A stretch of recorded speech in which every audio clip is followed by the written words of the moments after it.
Alright guys, welcome to This is Spartacus Legends, a free-to-play game on the Xbox Live Arcade and the PlayStation Network, developed by Kung Fu Factory and published by Ubisoft.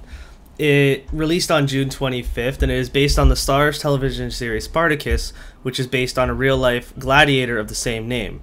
The game is set in ancient Rome, and it's more of a gritty, dark, kind of like, it's not supposed to be fantasized in any way. It's like, you know, people were killing each other, there's blood, there's guts, and yeah, this is how it goes. So the gameplay here you're seeing is the first like tutorial kind of area of the game. I only played about half an hour, 40 minutes into the game. Basically, the way the game is set up, and you will see, is you are not the gladiator himself. You are actually the like the head of the gladiator ring, or you're a trader kind of thing. So you would buy and sell slaves, and you buy them equipment and so on, and you put them into the arena. So it's like a sim that then turns into a fighting game. So you're buying and selling these slaves, you're buying all the equipment, you're doing all this stuff, and then you bring them to arenas and you fight to then make them win and get more money, right? So you start off in like small, this is just like a tutorial, so you're in the main Coliseum, but as you start in the game, you go through the smaller kind of like backstreet kind of fights and stuff to make yourself money. And you know, you start with like really scrawny kind of weak little slaves, and you work your way up. Now the game has two main fighting mechanics. Like every fighting game, there's light and heavy attacks, but there's two fighting mechanics that the game tries to base itself off. You have a defense meter, which is the blue meter under your life bar, that allows you to block only so many attacks. And as you get hit while you're blocking, that meter goes down. And if that meter goes down completely, then you won't be able to block until the meter recharges. Then you have the crowd favor. Those are the hearts under the life and defense meter. Basically, crowd, as you do more gory and bloody, and as you get combos without getting hit and so on, the crowd will be in your favor, so they will want you to win. Now, if you win, you will get the ability to perform a finisher, where the crowd will want you to kill the other gladiator, because not every fight in gladiator times ended with a kill. So they will beg you to kill it, like kill, kill. You'll hear the crowd chanting, and then you're able to do like a Mortal Kombat style finisher. It's a lot more simple, only one button instead of like 12. But yeah, then you have two other ways to win. You can win by knockout, where that's just a basic knockout. Here's, you're gonna see one of the heavy attack executions with the sword. You slice the guy's face right off. And then you have knockout, where you would just win. The guy knocks out, you go on, you get your money. And then there's the slaughter kill. The slaughter kill is basically you kill them, but you didn't plan to kill them. So you're fighting, and when they get to low health, you do a really heavy attack, and it just kills them in one blow, and they don't even have the chance to be knocked out, or the crowd doesn't give you the chance to decide if they want to kill them or not. So you would get different points and different skill ratings and stuff like that as you win. Now you you get perks and you get bonuses, and you upgrade your characters as you level them up and stuff. But you also have that sim overlaying over the actual fights, where you're trading slavers, you're buying and selling equipment, and so on and so forth. So if you're a fan of the TV series and you're into those sims, then it's more of a better game for someone like you. The fighting itself is quite bland.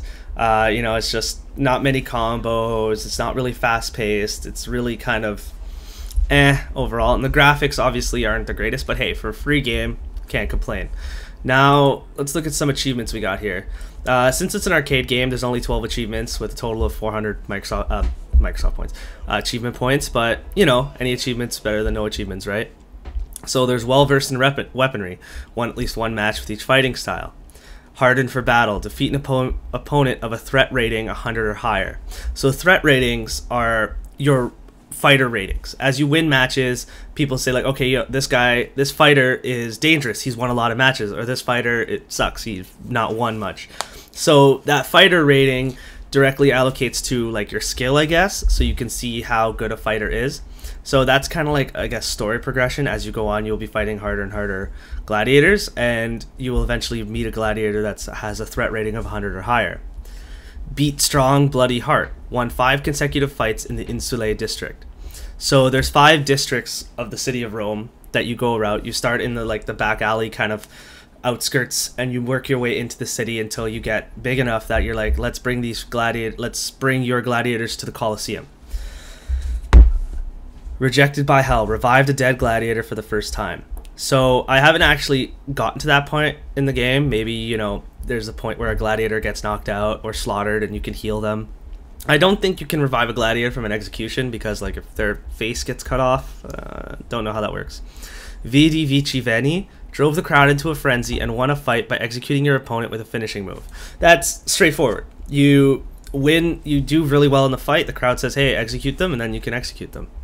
Without mercy, perform 25 executions or slaughters. So you kill 25 enemies. Legendary victor, defeat a legendary gladiator. So throughout the game, there are different legendary gladiators. They're like famous names that you would hear about, like Spartacus or not Ben-Hur. I don't know. I'm talking out of my ass right now. But yeah, legendary gladiators. I remember reading about it. They're just like top, really hard kind of boss kind of enemies. An educated Lannister completed the tutorial fight. So if you play the game, you're gonna get that achievement. Opened gates, bloodied sands, unlocked all arenas, and fought in all arenas at least once.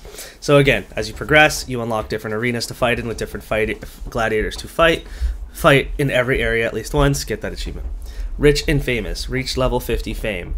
So that achievement is directly correlated to one of your fighters. That means you have to win enough fights with one select character that you have to get to the fame level of 50, where everybody knows this person's name, like Spartacus. The first of many conquests, conquered your first district. That's to basically clear every fight in a district, so that way you are like the king of that district, even though you're just gladiators. I really don't get how that works. The champion of Capua, defeated all Primus fights in a district for the first time. In all districts for the first time. So there are regular gladiators, and then there are legendary gladiators, and then there are the Primus fights. The Primus fights are like the main events in boxing, or you know, the title matches in wrestling. You know, these are the events that, like, when WrestleMania happens, there's all the smaller fights, and then there's the main event. You know, Hulk Hogan versus The Rock for the heavyweight title of the championship kind of thing. You know. So those are the main fights. Those are the ones that get you the most fame, the most money, but you also have the risk of ruining your fame, ruining your name, and getting a gladiator killed, because those almost always end in a kill. So overall, game's fun. It's free, so totally worth downloading if you have the hard drive space. But beyond that, you know, not breaking any ground here. More just, I think, a kind of big publicity stunt for the company to get their name of the TV show out, because I've heard a lot of good things about the TV show, but it's not as big up there with you know, Breaking Bad and some other major titles, right? The game supports a microtransaction system where basically throughout the game you win silver coins that you can use to buy stuff, or if you want to get stuff right away and you're lazy and you're made of money, you buy gold coins, and you can buy items with gold coins which are worth more than silver coins. So for example, a sword may be worth 180 silver coins, but it'll only be worth 5 gold coins. Now don't ask me the exchange rate from dollars to gold coins. Do not know the ancient Roman stock market off the top of my head. But yeah, so this is Spartacus Legends.